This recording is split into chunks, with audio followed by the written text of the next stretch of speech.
Hey everyone, it's your CRT Physio Akshay Kumar and I welcome you all to this new lecture. आज के इस lecture में we are gonna discuss about the shoulder instability, our second topic of the PT ortho. Last lecture में हमने rotator cuff injury के physiotherapy management को detail में discuss किया था और हमने रोटेटर कफ इंजरी खत्म किया था। मूविंग फर्दर, आज के इस वीडियो में हम स्टार्ट करें shoulder instability and we will have total of 3 part of the shoulder instability. This is the first part where we will be discussing about the basics like the introduction, shoulder instability क्यों होता है, introduction, causes, the types, इन 3 चीज़ों के बारे में discuss करेंगे। In the second part we will discuss about the basic examination and the treatment options, what are the treatment options available for the shoulder instability. और थर्ड पार्ट में हम discuss करेंगे क्या, in the third part we will discuss about the rehabilitation protocol. In the third part we will have a look on the rehabilitation protocol for the same. ठीक है, third part में हमारा rehabilitation protocol होगा। Rehabilitation protocol in both conditions, like in the non operative conditions and in the post operative condition. तो ये 3 different parts होने वाले हैं शोल्डर इंस्टेबिलिटी के, and in this video we will focus on the basics of this shoulder instability. But before starting this lecture, let me announce that we are starting our next batch of the PT Neuro of Anatomy and of the Biomechanics Upper Extremity. So if you are willing to join, आप join कर सकते हो। And we are also organizing a free live webinar of this topic, shoulder instability, जहाँ पर हम live सब कुछ discuss करेंगे about the shoulder instability along with the weekly rehab protocol. So if you want to join the webinar, that is free of cost, वो webinar होने जा रहा है 15th of December को, 15th of December 2024. So if you are willing to join, आप इसमें registration कर सकते हो। Registration link is in the description box. Okay, now let's move towards our today's topic, the shoulder instability.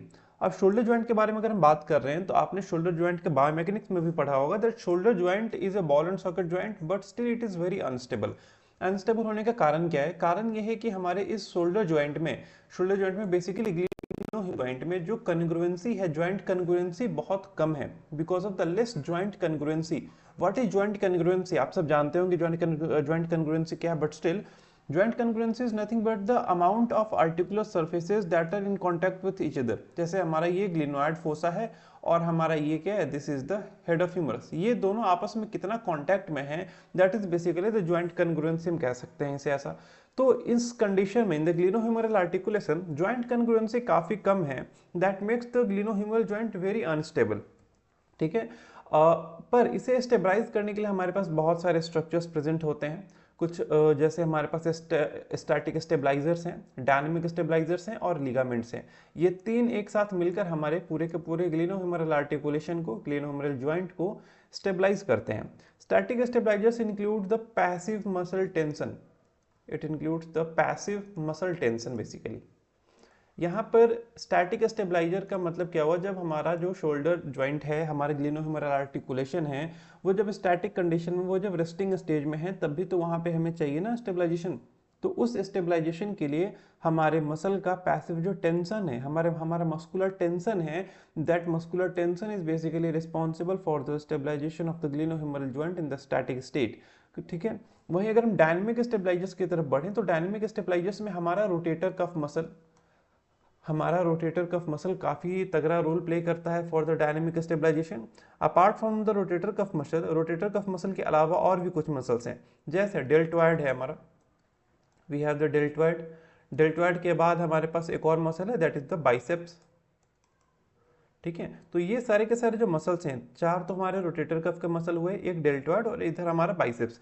ये सारे के सारे मसल्स जो हैं एक साथ मिलकर हमारे इस डायनेमिक स्टेबलाइजेशन में हेल्प करते हैं। That's why these are also called the dynamic stabilisers of the shoulder joint. Apart from the static and dynamic stabilisation, अगला हमारे पास क्या है, वी हैव द लिगामेंट्स। हमारे पास बहुत सारे लिगामेंट्स हैं यहाँ पे, like we have the glenohumeral ligament, we have the coracoclavicular ligament, है ना। तो हमारे पास अलग अलग लिगामेंट्स हैं जो कि इस ज्वाइंट को स्टेबलाइज कर रहे हैं। Apart from all these structures, हमारे पास यहाँ पे कैप्सूल है, we have the joint capsule, we have the glenoid labrum, हमारे पास ग्लिनोइड लेब्रम है। ये सारे के सारे स्ट्रक्चर्स मिलके हमारे शोल्डर ज्वाइंट को स्टेबलाइज कर रहे हैं। बट फिर भी अगर किसी तरह का कुछ ट्रॉमा होता है, in that particular case dislocation और शोल्डर ज्वाइंट में इंस्टेबिलिटी आना बहुत कॉमन है, राइट। अब शोल्डर इंस्टेबिलिटी हो या फिर किसी भी ज्वाइंट में 2 टर्म हो सकते हैं, एक हो सकता है लैक्सिटी और एक हो सकता है instability. Now what is the difference between this two? Shoulder के संदर्भ में, शोल्डर के पॉइंट ऑफ व्यू से अगर बात करें तो शोल्डर इंस्टेबिलिटी और शोल्डर लैक्सिटी में क्या डिफरेंस है, ये लैक्सिटी और इंस्टेबिलिटी में क्या बेसिक डिफरेंस है। बेसिकली बात ऐसा है कि लैक्सिटी टर्म ये डिनोट करता है, लैक्सिटी एक ऐसा कंडीशन है जो कि हर ज्वाइंट में जरूरी है।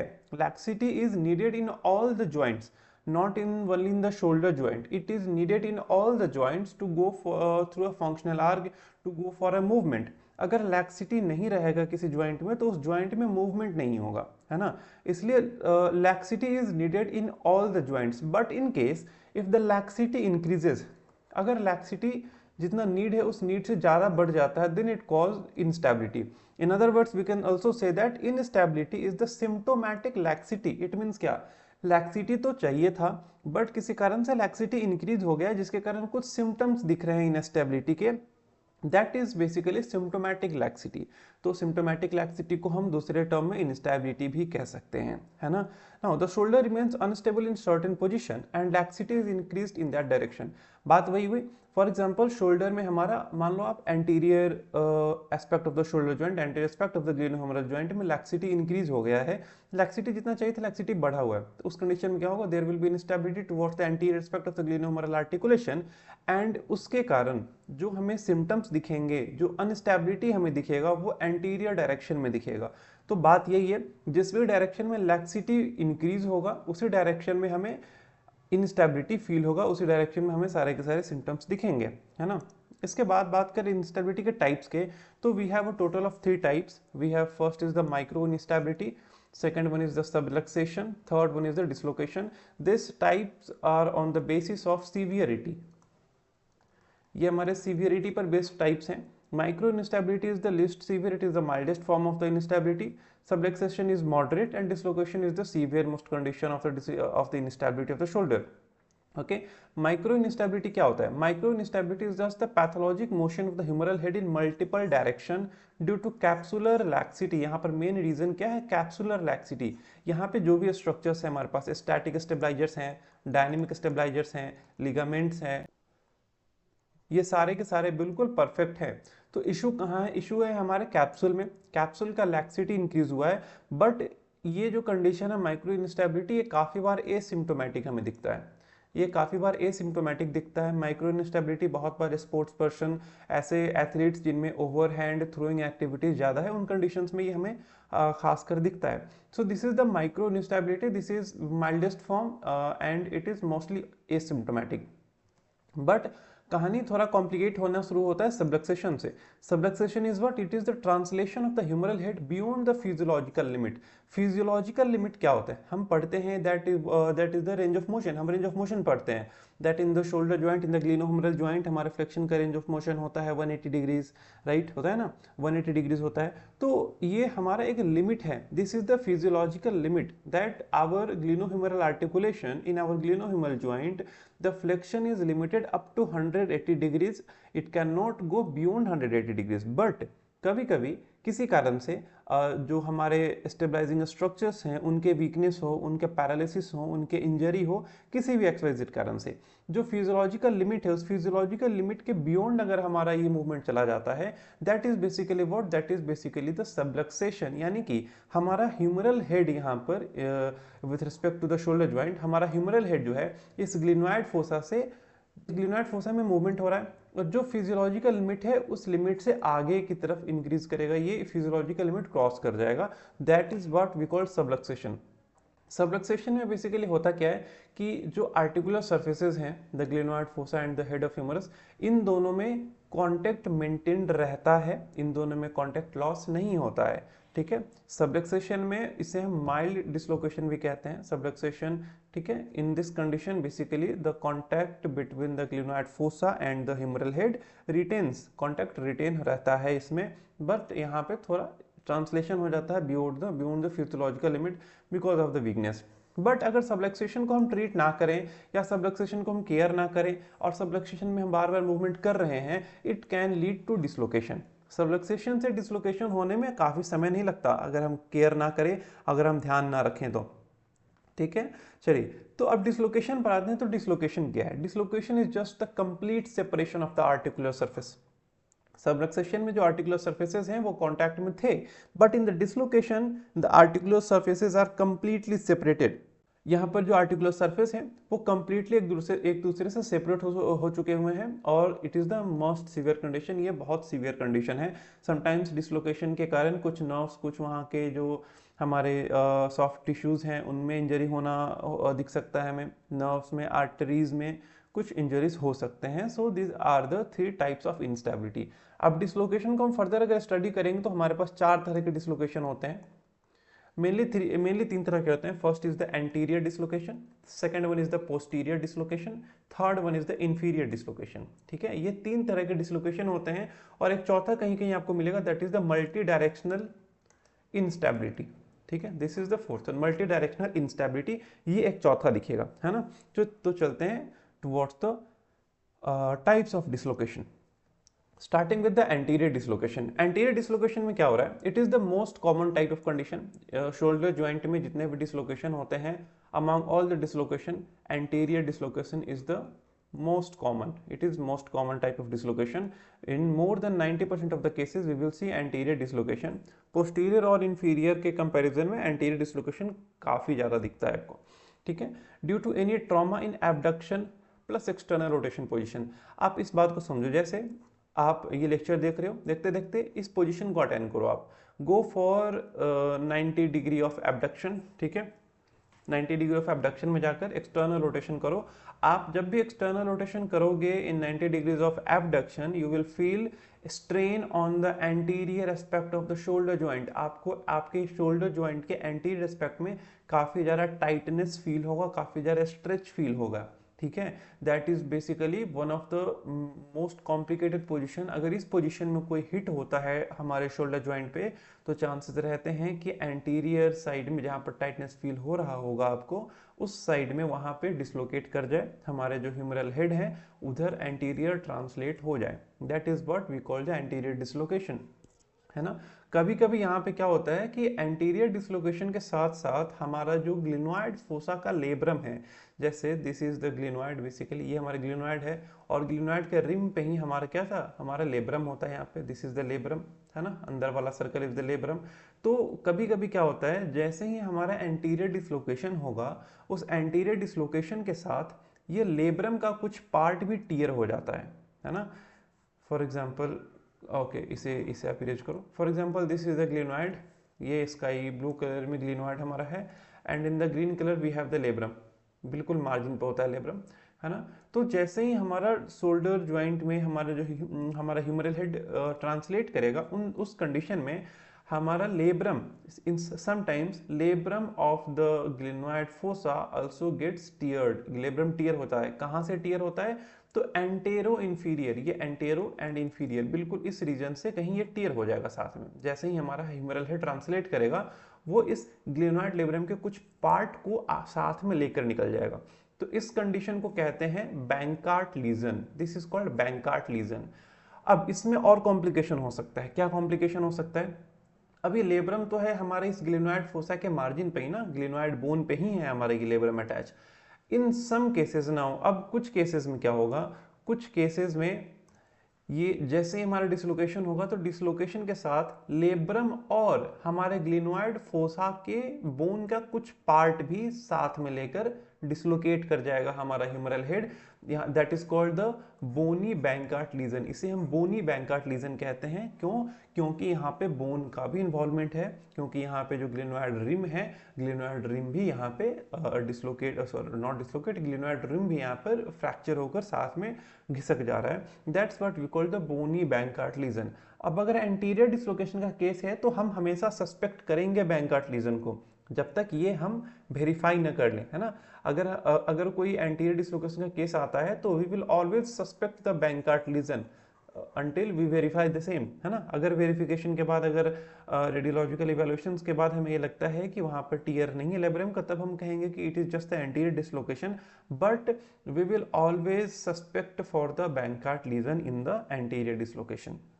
ठीक है, इसमें एंटीरियर डिसलोकेशन में एक तो हमने देखा ट्रॉमा इन एब्डक्शन, इसके अलावा और कौन कौन से इंजरी हो सकते हैं?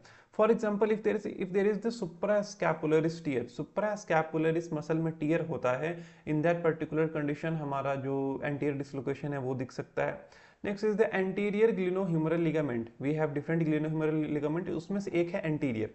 For example this is the humeral head, ये आपका ह्यूमरल हेड है मान लो, ठीक है, और यहाँ पे ये क्या है, this is basically your glenoid, ये आपका ग्लिनोइड है मान लो।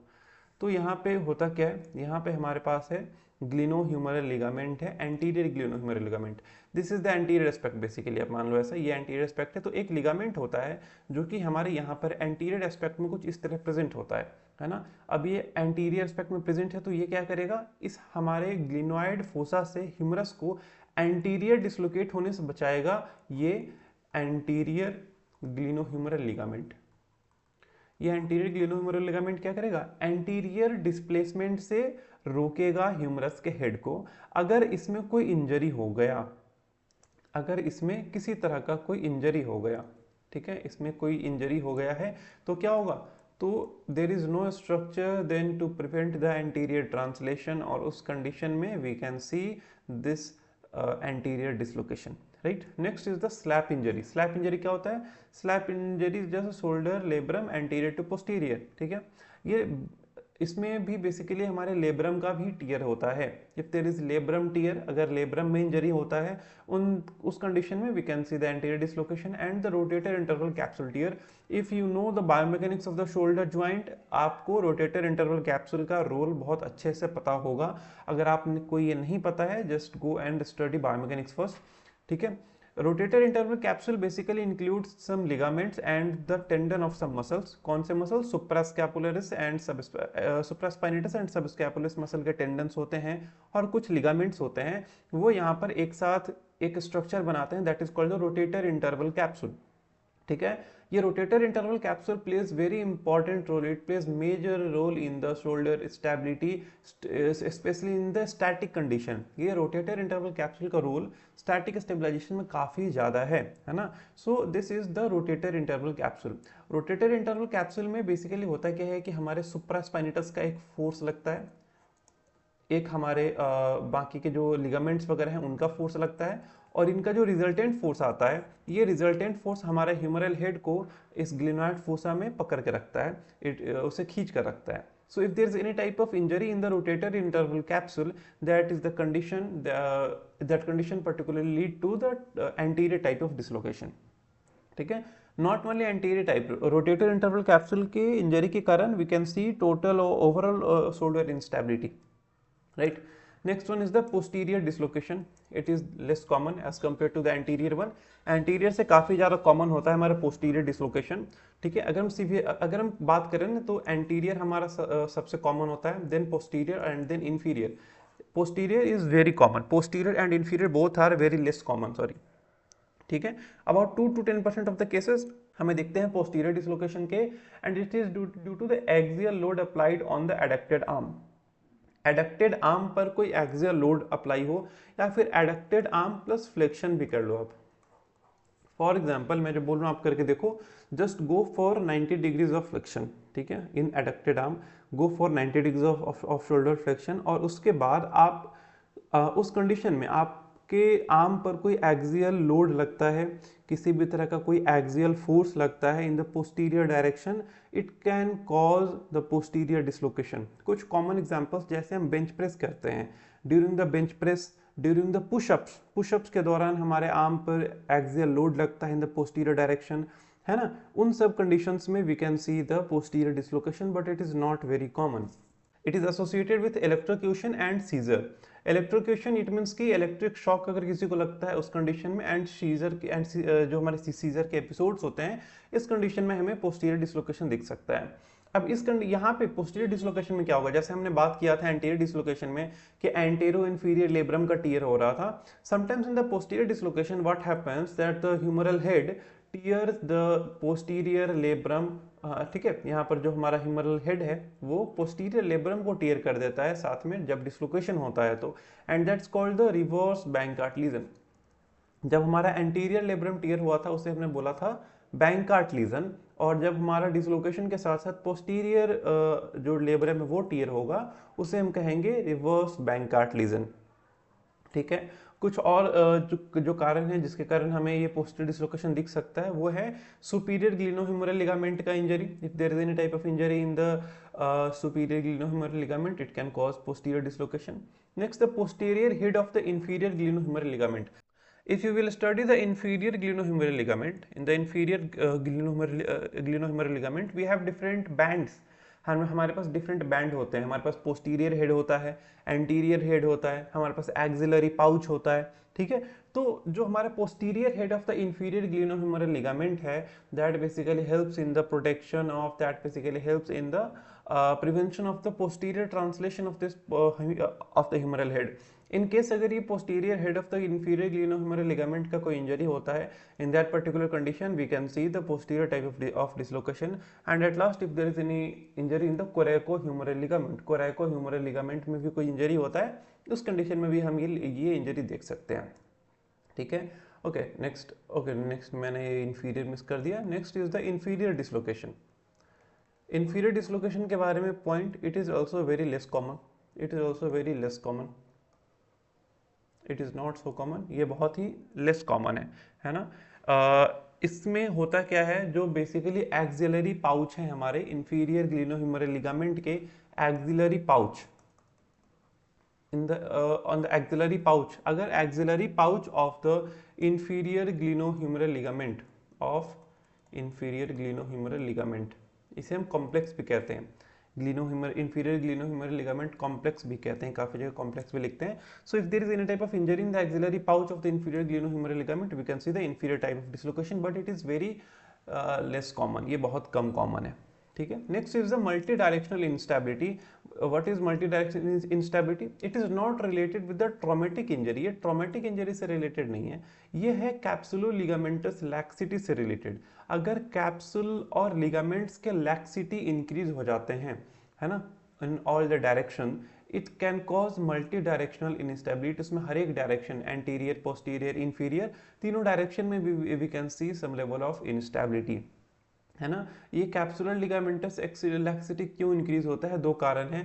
पहला कारण है micro injury, repeated micro injury. अगर कोई स्पोर्ट्स पर्सन है या फिर हाँ कोई स्पोर्ट्स पर्सन है जिनमें ओवरहेड थ्रोइंग एक्टिविटीज ज़्यादा है, जैसे बॉलर्स वगैरह हो गए, ठीक है, जेवलिन थ्रो का जो गेम है उसमें हो गए, इन सब कंडीशंस में ओवरहेड आर्म एक्टिविटी काफ़ी ज़्यादा है, जिसके कारण रिपीटेड माइक्रो इंजरी हमें दिखता है इन the shoulder joint, and it can cause the multi directional instability. इसके साथ साथ कनेक्टिव टिश्यू का कुछ डिसऑर्डर है, और बहुत बार ये कंजेनाइटल भी हमें दिखता है, बहुत बार ये कंडीशन हमें कंजेनाइटल भी दिखता है। It is symptomatic and abnormal humeral head translation in more than one direction is seen. वही बताया मैंने दैट यहाँ पर जो ह्यूमरल हेड का ट्रांसलेशन है वो मल्टीपल डायरेक्शन में हमें दिख सकता है एबनॉर्मली, एंटीरियर में, पोस्टीरियर में, इंफीरियर में we can see multiple conditions, we can see multiple type of instability, multiple direction of the instability, that is basically the multi-directional instability. So these are the types of the dislocation and the instability, and that's it for today's lecture. In the next lecture we will discuss about the examination and the treatment options, then we will move on towards the rehabilitation protocol for the non-operative and for the post-operative conditions both. Okay, and if you are willing to join our lectures, you can simply drop a DM on the Instagram or on the WhatsApp. Our team will revert you back, and I will see you guys in the next lecture. Till then, be happy and keep learning.